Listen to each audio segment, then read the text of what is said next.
11 de agosto, Evangelio de San Mateo 17, 22, 27 del libro Hablar con Dios, el tributo del templo. Acababan de llegar de nuevo a Cafarnaúm, leemos en el Evangelio de hoy.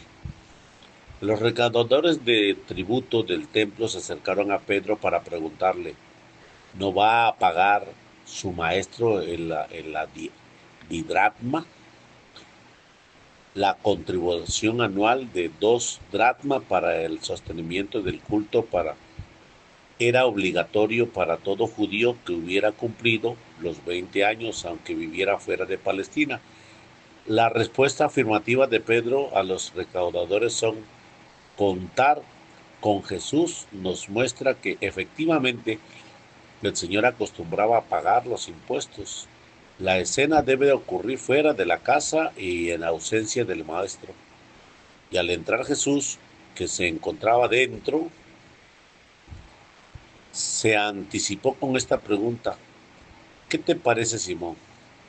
¿De quién reciben tributos o censo los reyes de la tierra? ¿De los hijos o de los extraños? Bajo las monarquías antiguas, el tributo del censo era considerado como una contribución especial en beneficio de la familia real. De aquí la pregunta de Jesús a Pedro: ¿los reyes de la tierra de quién cobran tributo o censo? La respuesta era bien fácil: de los súbditos, de los extraños, había respondido Pedro. Luego, los hijos están libres. Ante este tributo del templo, Jesús se encuentra en el mismo caso que los hijos del rey respecto al censo debido al soberano. Y al declararse exento, enseña que es el propio Hijo de Dios que habita en la tierra del Padre, en casa propia. Es el Hijo del Rey y no está obligado a pagar tributo, pero el Señor quiso cumplir con toda exactitud sus deberes de ciudadano como los demás, aunque mostró su condición divina en la forma de obtener la suma que se le pedía. Este pasaje del Evangelio que solo ha recogido San Mateo nos muestra también la pobreza de Jesús, que no posee ni 2 dracmas, una cantidad pequeña. También la distinción que el Señor hace con Pedro al pagar por los dos, para no escandalizarlos, ve al mar, echa el anzuelo, y el primer pez que pique, sujétalo, ábrelo de la boca y encontrarás la estater. Tómalo y dalo por mí y por ti. El estater equivalía a 4 dracmas. Y comenta San Ambrosio en una gran lección que enseña a los cristianos la sumisión del poder soberano, a fin de que nadie permita desobedecer los edictos del rey de la tierra.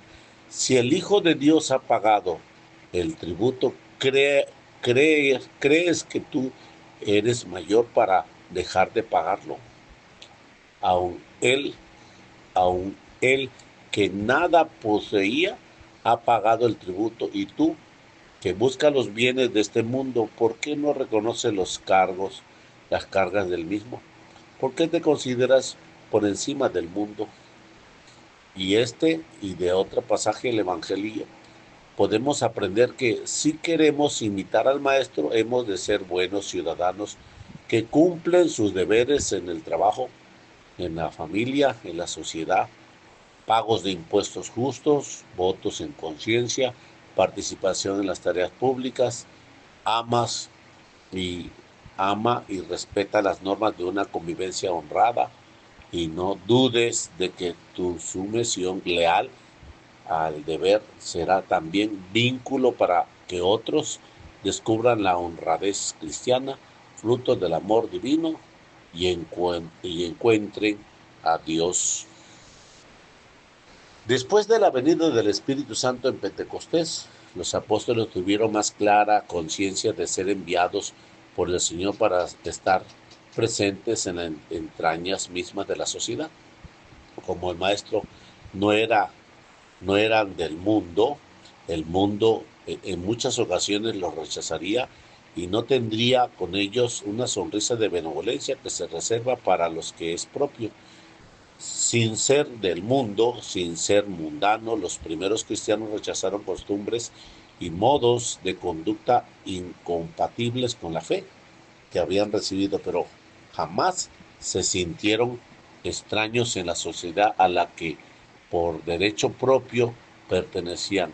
Los apóstoles recordarían a su, en su predicación con particular firmeza aquellas parábolas que le vinculaban el propio corazón de la sociedad humana, porque sólo allí podrían alcanzar su pleno cumplimiento.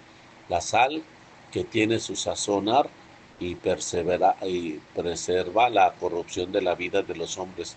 La levadura que se mezcla, que se funda con la harina para fermentar toda la masa.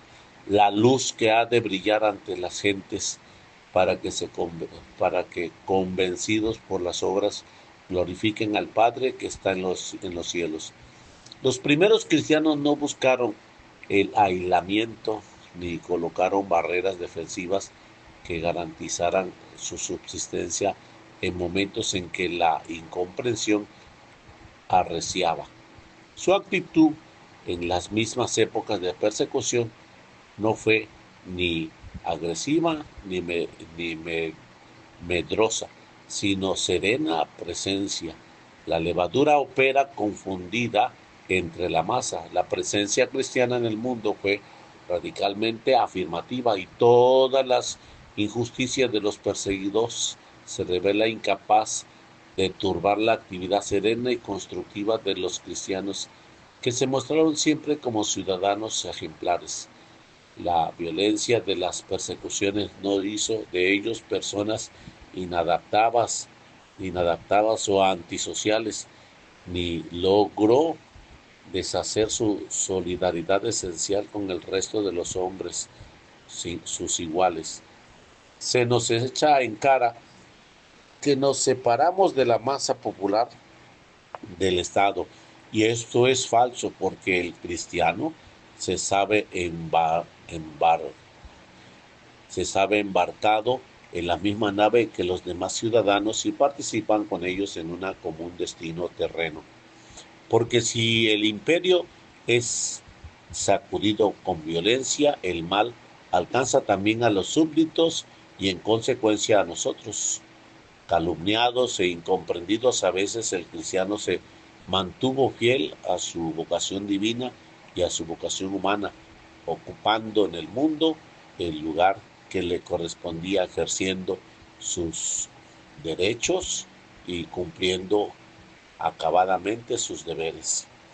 Los primeros cristianos no solo fueron buenos cristianos, sino ciudadanos ejemplares, pues estos deberes eran para ellos obligaciones de una conciencia rectamente formada, a través de las cuales se santificaba, obedecían a las leyes civiles justas, no solo por temor al castigo, sino también a la causa de la conciencia. Escribía San Pablo a los primeros cristianos de Roma y añade: por esta razón les pagan también los tributos, como hemos aprendido de él. Le escribe San Justino Mártir a mediados del siglo II. Nosotros procuramos pagar los tributos y contribuciones íntegros y con rapidez de vuestros encargados. De aquí que adoremos solo a Dios, pero os obedecemos gustosamente a ustedes en todos los demás, reconociendo abiertamente que sois los reyes y los gobernantes de los hombres, pidiendo en las oraciones que junto con el poder imperial tengáis también un arte de gobernar lleno de sabiduría. Nosotros podemos preguntarnos hoy en la oración si se nos conoce por ser buenos ciudadanos que cumplen puntualmente sus deberes, si somos buenos vecinos, buenos compañeros de trabajo. La Iglesia ha exhortado siempre a los cristianos ciudadanos de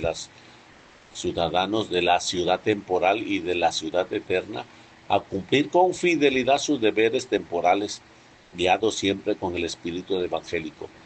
Los demás han de ver en nosotros esa luz de Cristo reflejada en el trabajo honesto, en el que se cumple con fidelidad las obligaciones de justicia con la empresa, con quienes trabajan a nuestro cargo, con la sociedad en el pago de los impuestos que sean justos. El estudiante formándose a conciencia en su futura profesión, el profesor preparando cada día sus clases, mejorando sus explicaciones año tras año, sin caer en la rutina y en la mediocridad, la madre de familia cuidando del hogar, de los hijos, del marido, pagando lo justo y quienes le ayudan a las tareas de la casa. No pueden ser buenos cristianos quienes no son buenos ciudadanos. Se equivocan quienes bajo pretexto de esto, de que no tenemos aquí ciudadanos, ciudad permanentemente, pues buscamos el futuro. Considerar que puede descuidar las tareas temporales sin darse cuenta de que la propia fe es un motivo que le obliga al más perfecto cumplimiento de todos ellos, según la vocación personal de cada uno. El cristiano no puede quedar contento si solo cumple sus deberes familiares y religiosos. Ha de estar presente según sus posibilidades allí donde se decide la vida del barrio, del pueblo, de la ciudad. Su vida tiene una dimensión social o aún política que nace de la fe y afecta el ejercicio de las virtudes, a la esencia de la vida cristiana. Desde esa perspectiva adquiere toda su nobleza y dignidad la dimensión social y política de la caridad. Se trata de amor eficaz a las personas que se actualizan en la persecución del bien común y de la sociedad. Como cristianos se ha de santificar en medio del mundo. Hemos de tener siempre muy en cuenta la nobleza y dignidad moral del permiso social y político y las grandes posibilidades que ofrecer para crecer en la fe y en la caridad, en la esperanza y en la fortaleza, y en el desprendimiento y en la generosidad. Y cuando el compromiso social y político es vivido con verdadero espíritu cristiano, se convierte en una dura escuela de perfección y en un exigente ejercicio de las virtudes. Si somos ciudadanos que cumplen ejemplarmente sus deberes, todos podremos iluminar para mucho el camino que lleva a seguir a Cristo. En nuestros días, una masa nueva y sin informar ha surgido en la vieja tierra cristiana, mientras el mundo en todas sus anchuras es el campo de una acción apostólica que ha de alcanzar a todos los hombres y en la cual están comprometidos todos los cristianos. Hoy la Iglesia y cada uno de sus hijos se hallan de nuevo en estados de misión y en la levadura que se le pide que pongan en ese acto pleno, la plenitud de su fuerza renovadora. Esto es posible cuando nos sentimos porque lo somos ciudadanos de pleno derecho, que cumplen sus deberes y ejercitan sus derechos y no se esconden ante la obligación y las vicisitudes de la vida pública. Del libro Hablar con Dios.